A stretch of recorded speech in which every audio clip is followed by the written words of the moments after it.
Diyan, 5, ganyan. Dami, no? Ginawa lang. Dami tayo, no? Anong gagawin natin sa pusa? Eh, adobo kaya natin. Adobo? O ano? Paksiw? Sinigang? Naalala ko tuloy si Chundoming. Si Chundoming? Ano yun? Kumakain ng pusa yun eh.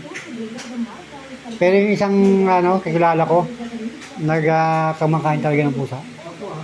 Hindi mo malalasahan daw kung pusa. Mayroon nga daw nakakain na mga kilala niya, hindi nila alam kung pusa.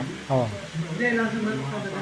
Oh, marunong, basta marunong ka daw ano, magluto, hindi mo malalasahan ng pusa. Parang aso tayo, no? No? Parang aso. Kaya mo lang malalaman na aso, umiinit ang katawan mo. No? Ganon.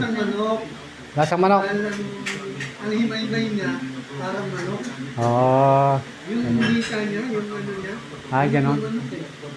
Tama, tama. Oo nga. Oh. Teka, huli. O sige, huli yung pusa, saglit lang.